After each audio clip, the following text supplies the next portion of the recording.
So Climate Week is about taking action to adopt known climate solutions to climate change and to create resiliency. So both as individuals and as professionals, we'll have sessions this week. As you might realize, Hurricane Helene hit Western North Carolina 1 year and 2 days ago, underscoring the urgency that everyone has a role to play in avoiding the largest impacts of climate change. So once again, I'm really happy that you're here. So we will learn over the week how to overcome barriers to taking action. We'll be inspired by the commitment and information that climate leaders share with us throughout the week. And in total, we're going to create a bigger network of people who are taking climate on action. So I'm going to share at the end of the call some other activities that are taking place throughout the week. But for now, I am very happy to introduce Zane Lichteneger. He's the sustainability analyst for SAS and is a longtime friend of Earthshare North Carolina and helped put this whole thing together. So Zane, I'm going to hand it over to you. Welcome. All right, thanks, and welcome to the Model for Corporate Collaboration. Good morning, everyone. I'm thrilled to be part of today's panel focused on sustainability leadership and collaboration across sectors. We'll be hearing from experts representing local business coalitions, economic development, and global industry, and we're all working together toward a more sustainable future. And of course, I'd like to thank Heather and Earthshare for inviting me today. It's awesome to be part of the second annual North Carolina Climate Week. I'm Zane Lichteneger. I'm a principal sustainability analyst over at SAS. And my work basically focuses on using data and analytics to help our organization meet our climate goals, improve environmental performance, and make informed decisions that benefit both people and the planet. And I'm joined today by Marguerite Murray with the Business Sustainability Roundtable, Jeremy Keltner of Novo Nordisk, and Caroline Loop with Wake County Government.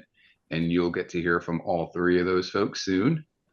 And today I want to share how SAS is working with the Business Sustainability Roundtable, or BSR. It's a long saying, it makes it a lot easier, to make a real difference in our community and beyond that. So what's the BSR? It's basically a council made up of regional governments, businesses, and other stakeholders who come together to tackle key sustainability and economic development challenges. And it's really all about collaboration and making a positive impact.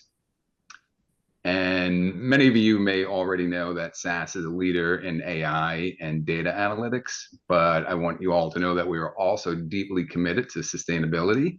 We have a 2050 net zero target, and we believe that a sustainable future means developing solutions grounded in science and data to address climate change. And this includes reducing our environmental impact and ensuring that natural resources are available for future generations. And our partnership with the BSR is just a perfect example of how we put these beliefs into action. By working together, we can leverage our analytical expertise and our own powerful software solutions to support environmental initiatives. And this is everything from energy conservation, energy optimization, emissions management, water conservation, and even biodiversity protection. And one of the coolest ways we use AI and analytics over at our campus right in Cary, North Carolina, is we have a smart campus project, and that is basically streaming data from our building management systems, and we use this to optimize our building operations. We also power some of our office buildings from our solar farms and rooftop solar arrays, and we use our own solutions and tools such as SAS Viya and SAS Visual Analytics, and we use this to collect, manage, calculate, and report on our environmental performance. But it's not just about what we do internally. As a corporate sustainability leader, we work closely with our employees, our suppliers, our customers to reduce our overall environmental footprint. And it's this collaborative approach that makes our partnership with the BSR so powerful. And together we're aiming to achieve measurable results, create strong peer-to-peer mentorship opportunities, and we'll use these to motivate excellence and drive improvement. And in short, I've said it, and I'll say it again, it's that collaboration with the BSR. It's all about combining our strengths to make a bigger impact. I like to think of it like a sustainable synergy. We get more from less. And it's about leading by example and showing that when businesses, governments, and communities work together, we can create a more sustainable and prosperous future for everyone. So with that, thanks for listening. I'm going to introduce you to the rest of our panelists, and we can start with Marguerite from the BSR.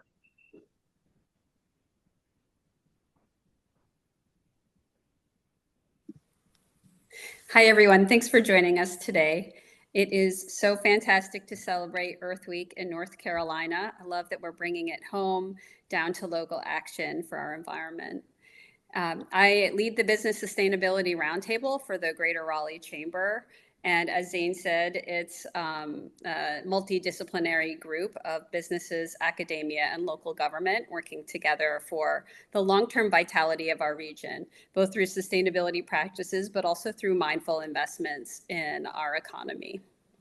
My background is as an environmental scientist and engineer, and I also have an MBA. I've been working for a long time in corporate sustainability, and I just love this partnership.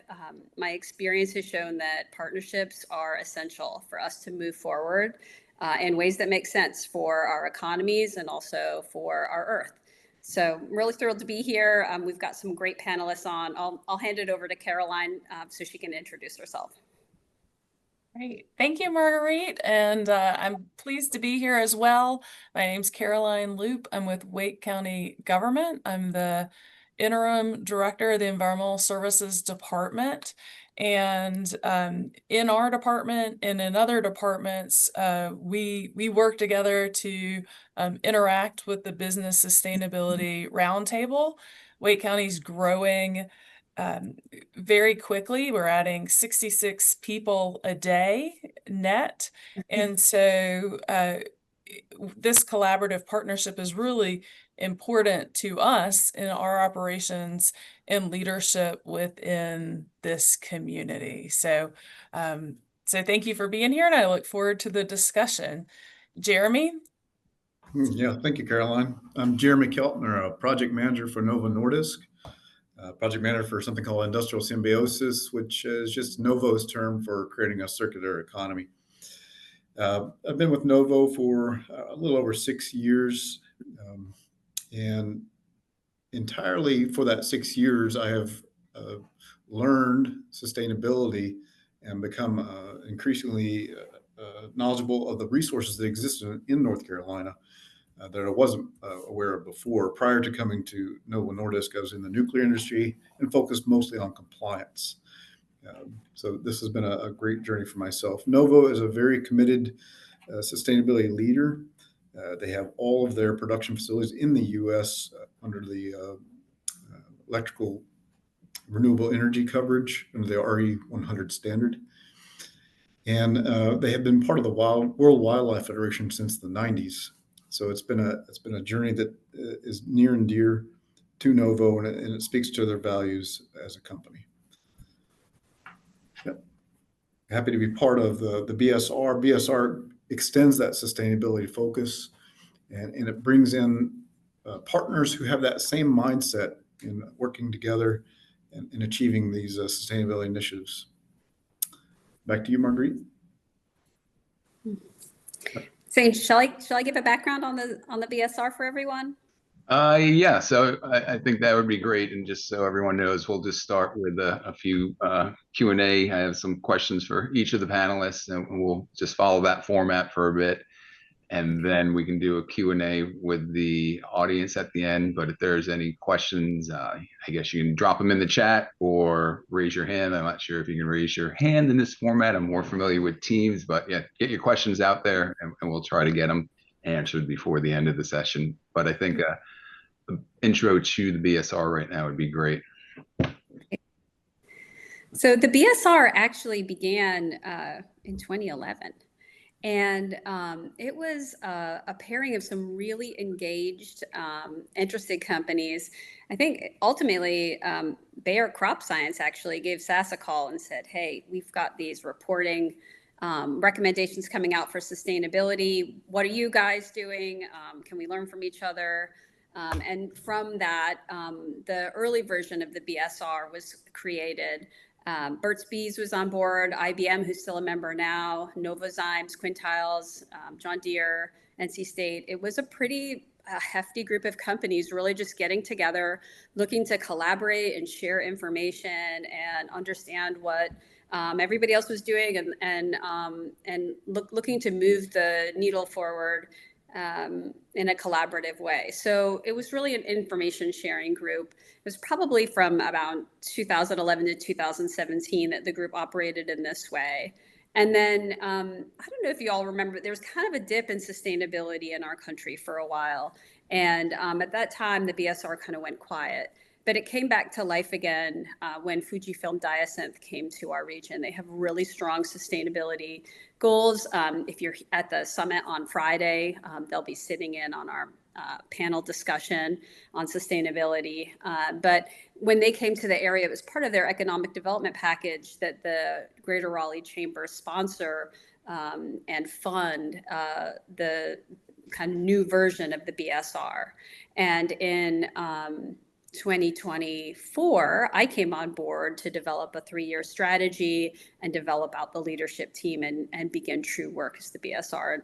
Now we're focused on actually continuing that theme of collaborating among each other and being mutually supportive in achieving our goals, but also leveraging our collective strength to drive change in the area that supports the long-term vitality of our region and also helps to achieve our sustainability targets. So the current BSR, the BSR as we all know it now, has identified 3 areas of priority. One is waste. We're particularly focused on plastics and organic material and achieving that circular loop directly within our region. Energy is a concern. I think a lot of you have heard there's just dramatic demands for energy in our region, not only from the population influx, but from the advent of AI and the request for additional data center construction in our region. And finally, for wastewater, as we all know, everybody's drinking water and using that water, and it needs to be treated, and we need to do that in a way that supports our vitality as businesses, but also maintains the services that are necessary for our community in the long term. Yeah, that's great. Thanks for that. That's good background. And SAS has been involved from that first iteration. So it's been quite a while now, but it's been interesting to see it evolve and great to see the BSR come back online. And like you said, there has been an evolution in sustainability in general, whether it's corporate sustainability, community, municipalities, educational institutions. So it's always interesting, and it's constantly changing. As we can see right now, we're going through a bit of a change now, but it's good. I think it continues to mature and evolve in a good way, even though there may be some roadblocks along the way, but that's just part of the process. So yeah, after that introduction, I'd like to ask maybe Jeremy, I know there are similar organizations, not quite exactly the same, but there are definitely a variety of different initiatives and organizations that you could be a part of. What do you think for you made the BSR stand out? Yeah, thanks, Zane. There is a strong network of organizations that have very, very focused initiatives like renewable energy and so forth throughout the triangle. But BSR has 3 key tenets that I thought really stood out. One of them begins with just the baseline partnership angle. So I have learned the UN Sustainability Development Goals. Shout out to David Auger from Grifols for educating me on those. But those 17 elements are reliant on one key element, and that's partnerships. We have to figure out how to do this together if we're going to make a broader, deeper impact in a shorter period of time. And so the partnership opportunity with other businesses was the key that we see through the BSR. Action-based, and this is no offense to many of the different networking opportunities out there, but we also need action. And the intent of the BSR is to create the community interface options to look and leverage economies of scale. And that doesn't often exist in other organizations, which lends to the third and final point that really drove it home for me is it doesn't shy away from business. We have to acknowledge that there is an economy. There is money involved and business needed to make this execute if we're going to be successful. So let's be mindful of the intersection of the environment and the business responsibility to that environment and the surrounding community. And the BSR recognizes that collectively.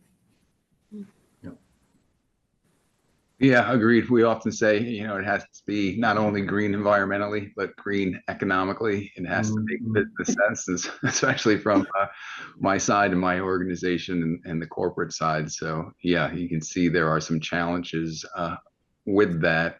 But, fortunately, a lot of these initiatives align both financially and environmentally. So agreed with those challenges.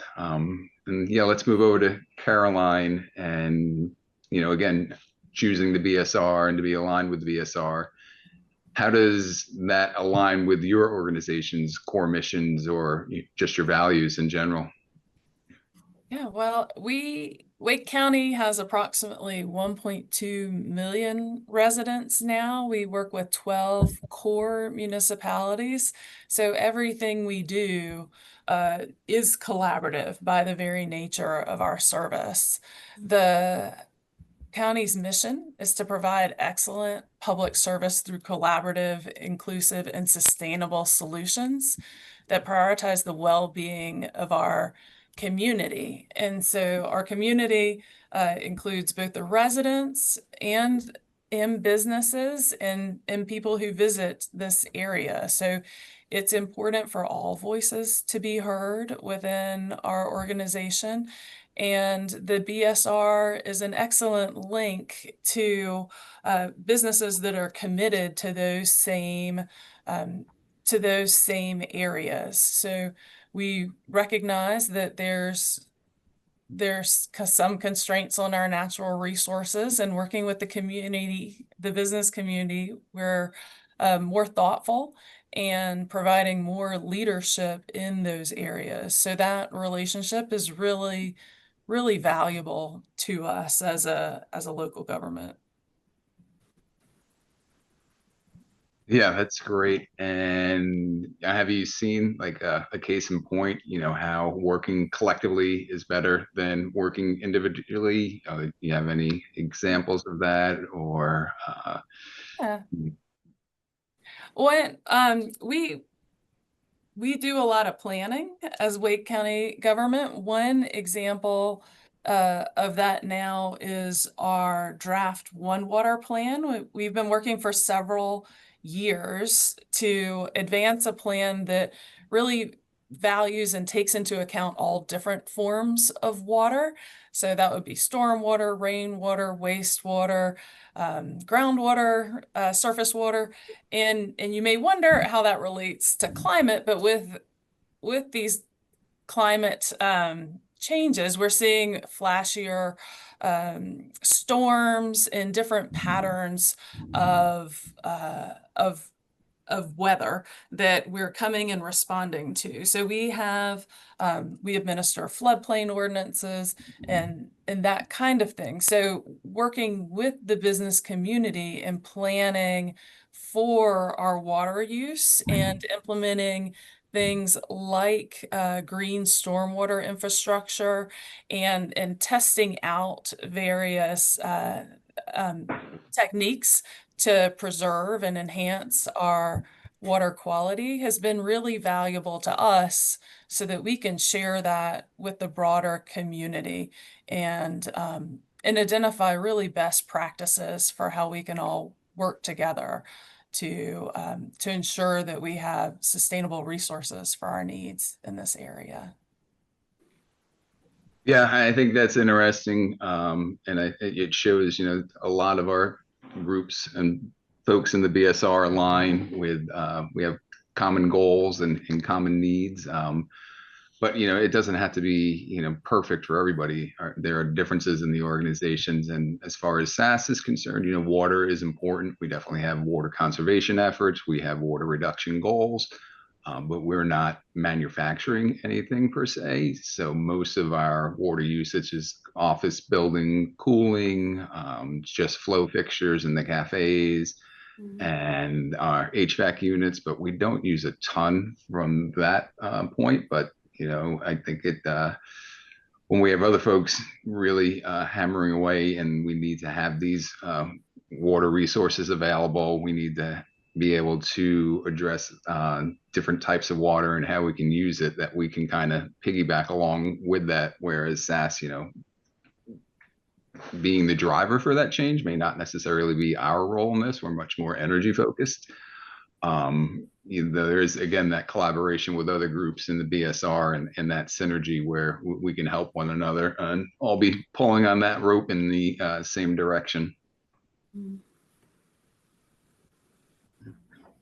Yeah, and I know, with Novo, Jeremy, you guys use a lot more water than we do. And I think when you guys are doing site selection and where you are going to locate or expand, being in an area where these things are important, where they are addressed and they are planned, probably is a big part in the overall decision making and where you're going to locate your facilities. You're exactly right. And Novo's not the only one. I plug this every time I get a chance, but if you haven't read the 421 corridor study from the NCDEQ, it highlights the demand on the Neuse River and the region. We have a desire for growing business, which I brought up earlier, but there are resource restrictions if we don't collectively think about how to responsibly use those resources.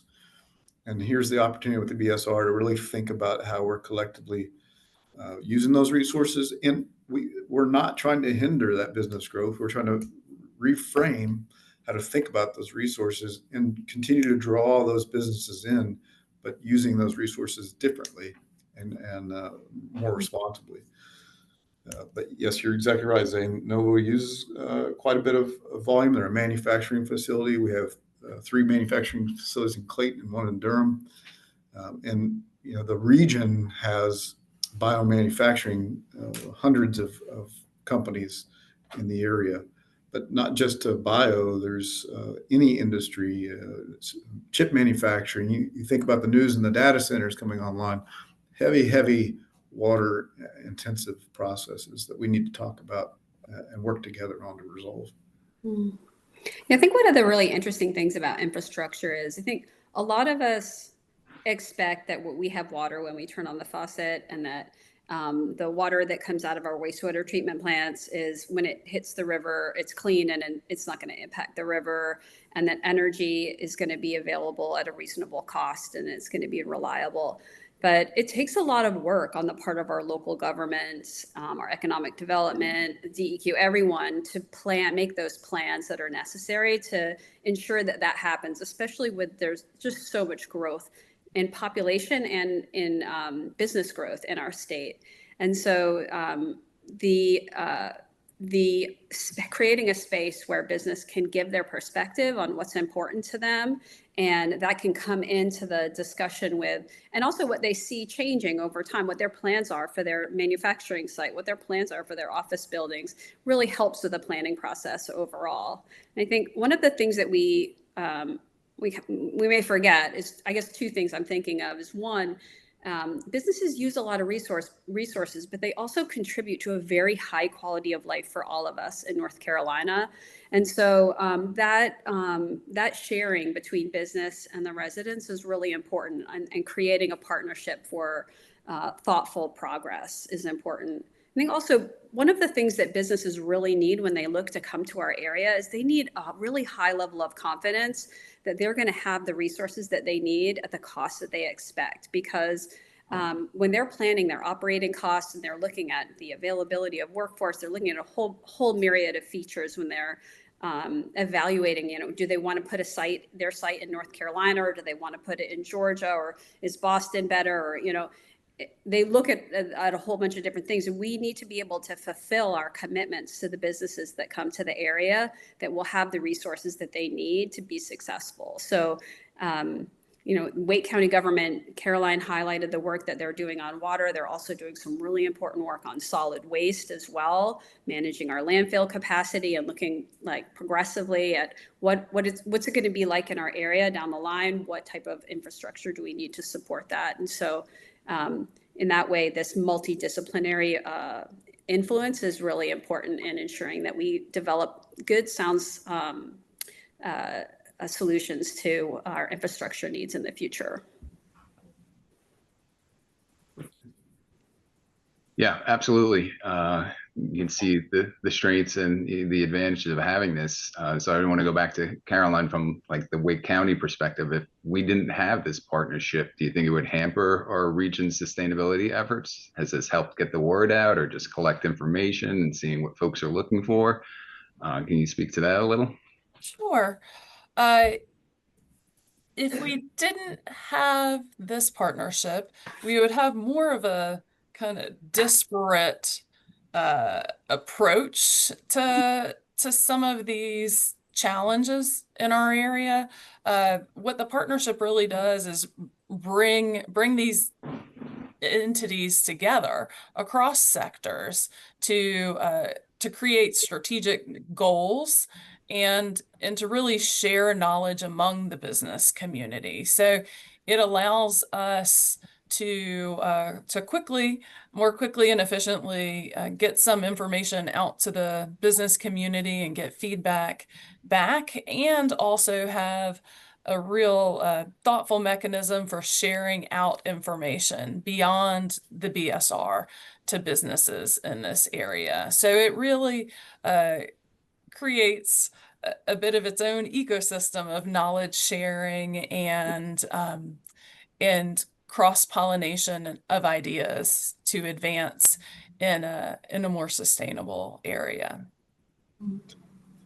Yeah, I can add to Caroline's comments. The Marguerite touched upon it earlier, but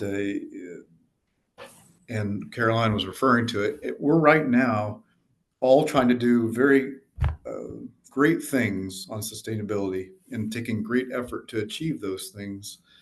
And I'm sure that we can independently achieve them, but we're doing it at a cost. And when we come together, then you can enjoy economies of scale. As a bigger group, you can influence those organizations. So Marguerite brought up plastic earlier. Just bringing certain recyclers into the state is an opportunity, both for business growth and for reducing costs if we're going to achieve these goals. So Caroline is exactly right. If we were operating in silos and separately without partnerships, maybe we can achieve these things, but there'll be a longer time frame for those, a much harder road. Yeah, and maybe when we can show there is a demand for these services and there's a need for some of these, your waste and recycling is interesting, because that's always ebbing and flowing. And unfortunately, so much of it is based on the market and what's out there, and can a profit be made? If we could show, there's a lot of folks looking for these resources and facilities to help out their efforts. There's a lot of shortcomings, but again, that embrace that synergy and that collaboration. And I was like, well, there's a ton of these folks right in your backyard are looking for solutions. There is a potential market out there, and just showcase that, and maybe there will be the providers that come in and help fill that hole. Yep.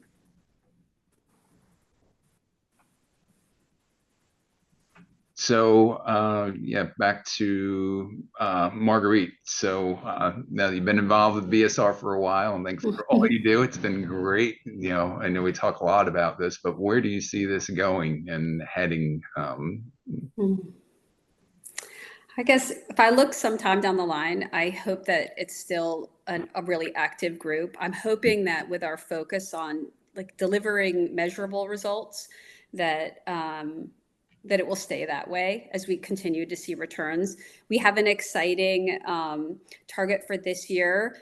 SAS is supporting the BSR through the development of a community dashboard that will be open to the business and residential community in Raleigh, to help people understand the relationship between our economic growth and the benefits of that growth, and then some of the challenges that it puts on some of our resources like energy and waste, water, and biodiversity in the area. So we're looking to create meaningful contributions to the community, and the dashboard will be one of the first truly publicly facing things that we do. We do have targets for waste. We are looking to bring in businesses to help kind of round out the circular process in our region. It's really expensive to ship plastic around the country. And so because it's light and bulky, you end up filling up a lot of truck space with not a lot of weight. And so the closer we have those elements of our circular economy to the region, the more economical it becomes. And we have some really high value plastics in our region from our biotech life science industry, and also from the many hospitals that we have in the area. So there's a great opportunity with that. We also are looking at composting and opportunities to expand that in our region. So I hope that further down the line, we will have made some really good progress in that area. Similarly with wastewater, it's a lot on our systems, especially in the much loved biotech life science sector. The nutrient loading from wastewater does tax our systems, and we're working through ways to meet the needs of the business community, but also ensure that we have long-term capacity for that, allowing for the growth that we project for our area, and also for energy. So in that area of energy, we are all share the understanding that the demand is increasing very quickly, not just from our population, but from some AI and data service demands. And so we're working on sharing the business perspective about our needs for energy, what we project for our needs for energy, and the types of energy that the community is interested in, so that as planning goes along with the Energy Commission and the state government, that all of those factors are kind of being incorporated into the decision making. So my hope is that the group continues to be really active, it stays very collaborative, and that there will be a developing storyline of results that are delivered by leveraging the collective influence of our groups and the collective perspectives that exist within the BSR. And I'll add that, I'm hoping that others will see what is going on in the BSR in this region and replicate it elsewhere. If we are a role model for resource resiliency in the area, why not replicate that across the state? I could see that being an outcome. Yeah, absolutely. Yeah, we could see that other folks are facing the same challenges, whether they're just regionally or just not, and they're only going to continue to grow. And there is so many strings pulling in different directions right now. It's that we are, a local company. 50% of our operations is basically located in Cary, but we're also a global company, and we have to comply with European regulations and regulations in California, and we need to be able to be competitive and be able to respond to our customers' requests, because we're not only beholden to our goals and targets. These folks have goals and targets as well. And if we can't help them cross the line and meet those targets, then, they may look elsewhere. And that's just the reality of it. So I think regional government, state government needs to realize that this isn't just about what's happening in our own backyard, but, we have a lot of global tech around here, and we need to make sure that we are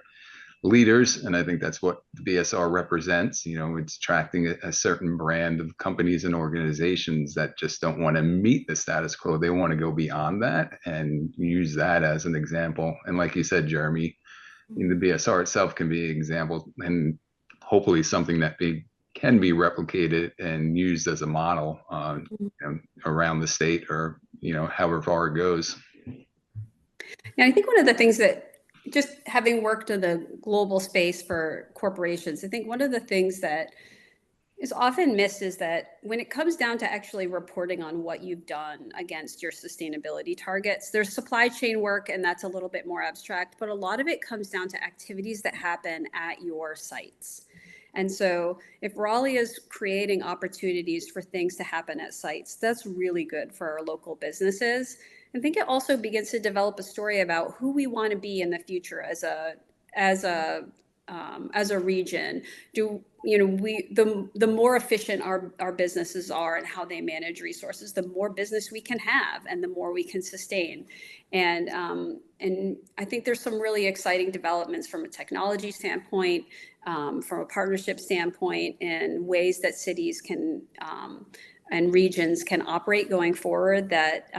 Maybe that's a nice way to think about how Raleigh might be down the line. Yeah, agreed. And maybe just Caroline, from your perspective, are you seeing some of the benefits from the BSR, and just being, I think because we do get in the room together a lot, and you get to see the corporate side of it, or even from the institutional side of it with NC State and such. Is that useful from your perspective? Are you getting some benefits from that? It is.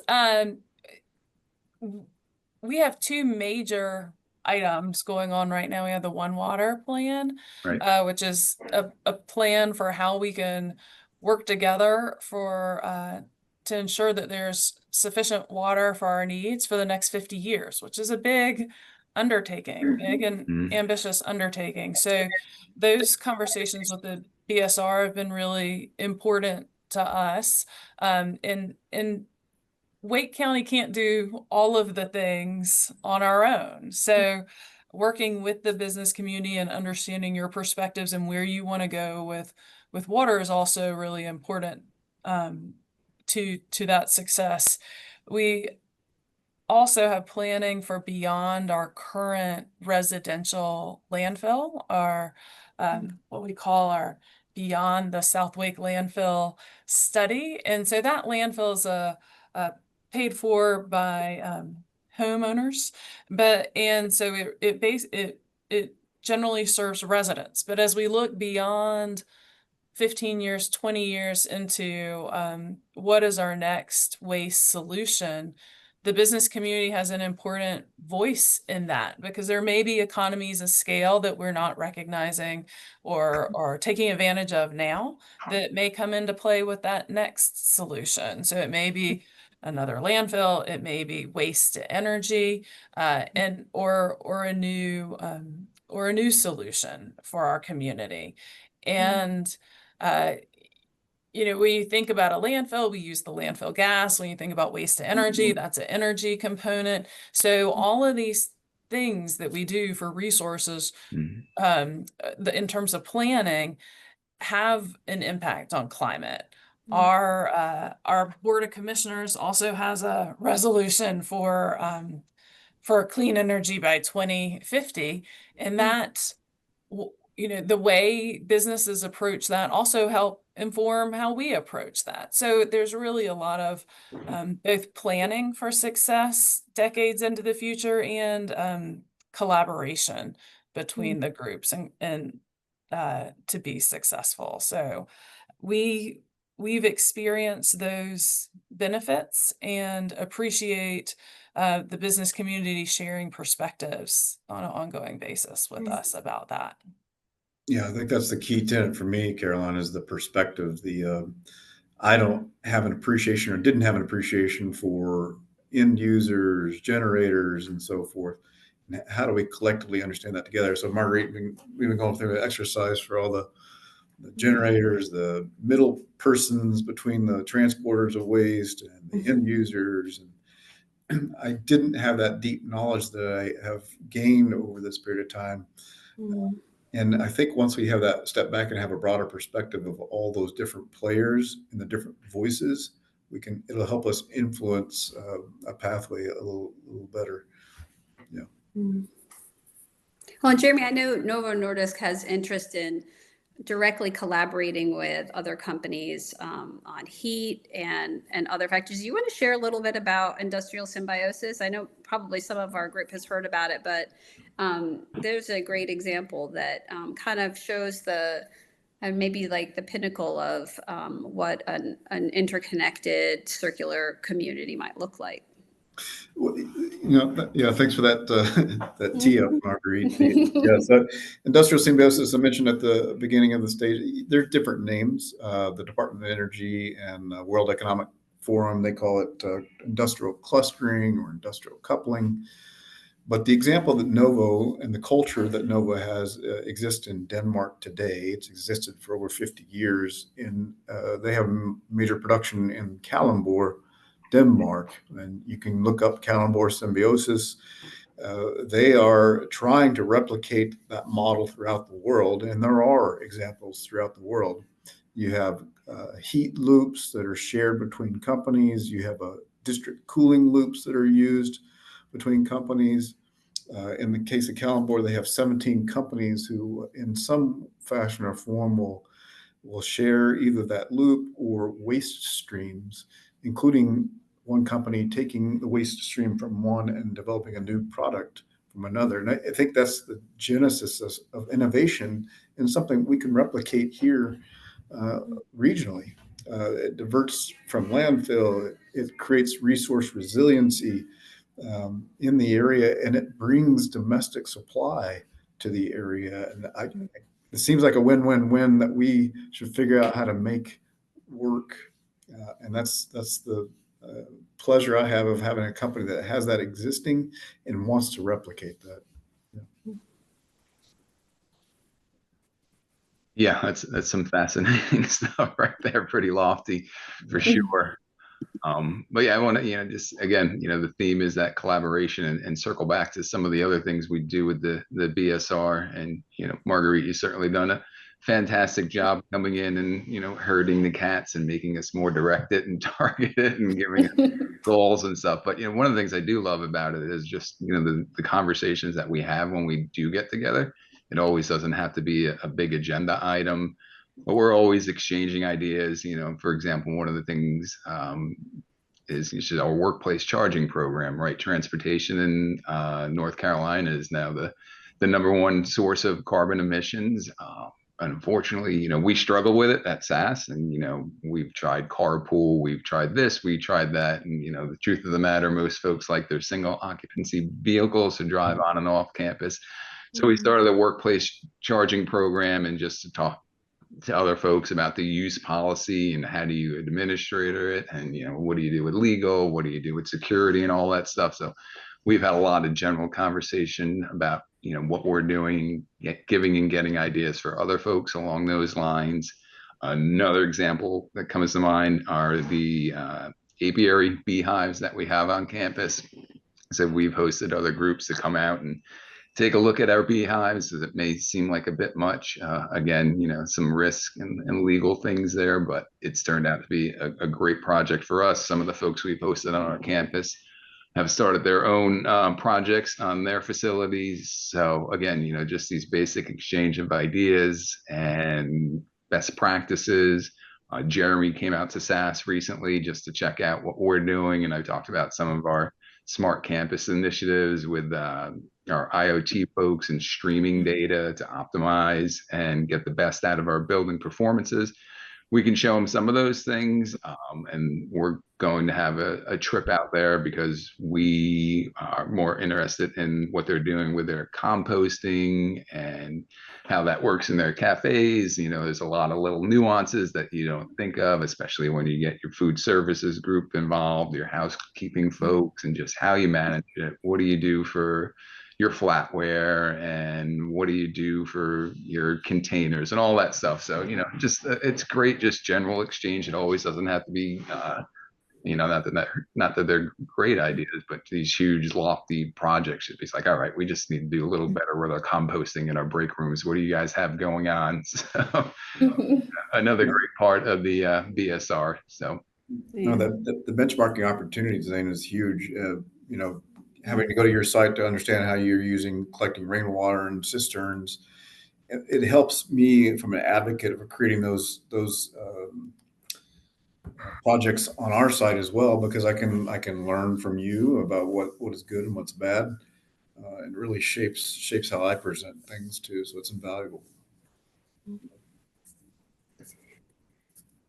Yeah, definitely. And as we all know, we're in this industry or business or sector, and it's continually evolving. And you brought that up earlier, Marguerite. And I think when we had the first iteration of the BSR back in the day, I think sustainability, at least at the corporate level, was in its infancy, right? Folks are just trying to figure out, where is this going? What do we need to do?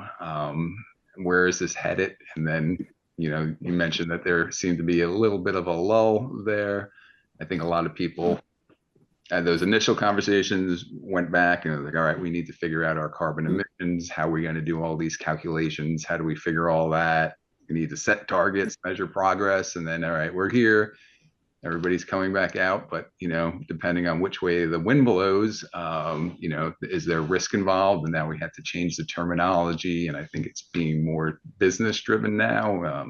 It's more about risk management, resilience, and long-term value. So it's kind of you can be a little pessimistic at times, but also I think it's kind of the interesting thing and look at it optimistically because it's continually changing. There's new opportunities. We're not in this alone. And especially when you get all the folks from the BSR, it's just like, okay, we see what's happening here. And this is an exciting time and look for the opportunities. Yeah. Zane, I think there's actually, the changing of administrations is hard. I think feeling like maybe we need to manage our word choices a little bit is challenging, but I do think there's value in having to drive sustainability through normal business processes like our risk management process, because when you really look at risk for sustainability, there are really meaningful numbers in our supplies, particularly in our supply chain risk. And so I know there's the reality of, writing your annual report, and then I'll throw in maybe a positive business perspective, which is this really forces real business integration for a lot of our sustainability programs. I saw that there's a question from Tiana, and I just wanted to answer that if that's okay. Yeah. Thank you so much. Thank you so much, Tiana. I would love to talk with you about a greater partnership with NC State. We do have an NC State intern, Kenna Talhelm, who's fantastic and has been helping attending our meetings and keeping minutes. And she's doing some work right now on our annual review and some other communications. And she's fantastic. And I'm very happy to talk with you about that. There is a group of interns that are sponsored by Novo Nordisk at NC State through the Campus as a Classroom program that are doing some really interesting work looking at using NC State data to understand some different aspects of sustainability on campus. And we'll be looking at some of the recommendations that come out of that group to see if there's valuable incorporation into the work that's being done by the BSR. But if you want to connect with me on LinkedIn, then we can pick up the conversation offline, and I would love to do that. Marguerite, there's another question about the dashboard. Oh, okay. Okay, I see it. So our target is to complete the dashboard by the end of the year, which would be, I don't know, Zane, what is that, maybe mid-December in all reality? I think that's realistic. Yep. Yeah. We're close. Yep. We've made great progress. We have sponsors for different pages. And that the dashboard itself, we expect that it will sit on the BSR, the Business Sustainability Roundtable's website. So if you search BSR or Business Sustainability Roundtable in Raleigh, it'll come up. It's a division. We're a program within Wake County Economic Development, which is part of the Greater Raleigh Chamber. But it will be publicly available and should be at about mid-December. So we'll be interested in any feedback that you have on our first cut at trying to make that information public. Yeah, reiterate that. We definitely will encourage feedback and what you're looking for. I think we have a good thing coming, and I'm looking forward to getting you out there. But would really encourage that feedback and suggestions, or if you're looking for something completely different, we can see if we can gather data and put something out there for you all.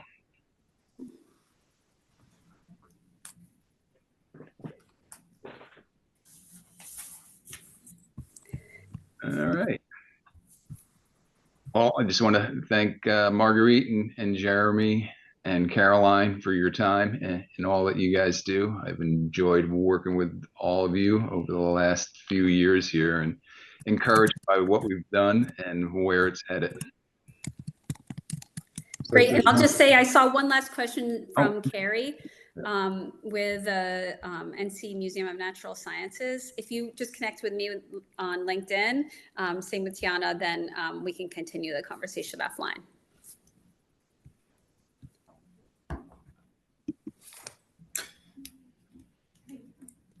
Thank you, everybody. Thank you so much, Zane, for facilitating this, helping put together a really valuable conversation, and also for EarthShare, creating the space for all of us to engage in the broader community together.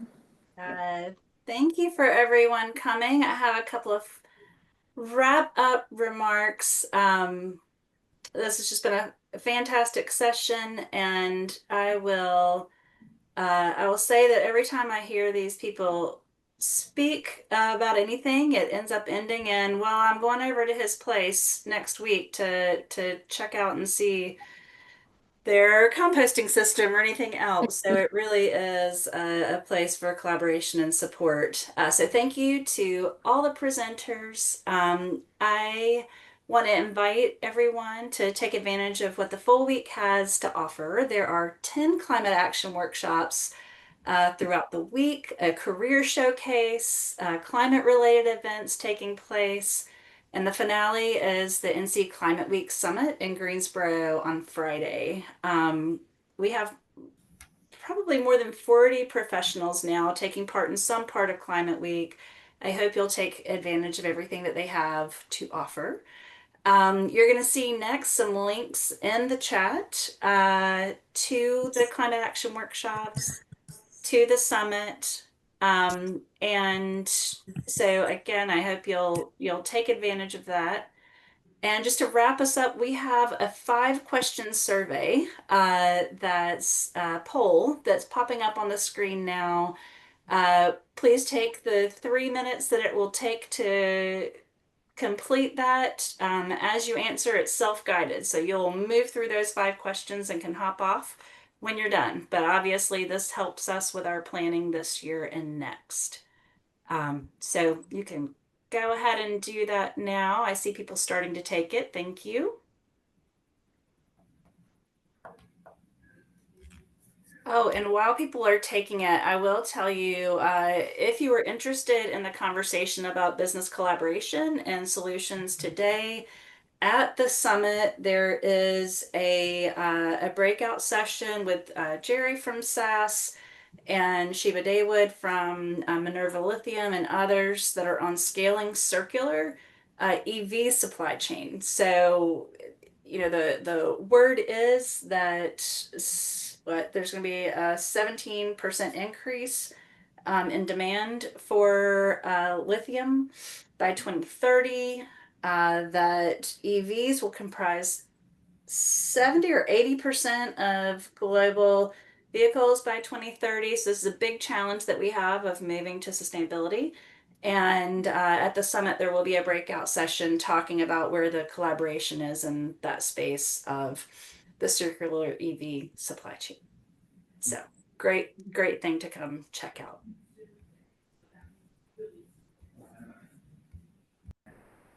Right. And when you end the poll, I will say thank you for being here. You're welcome to click off, and I hope we see you at noon for Climate on the Menu.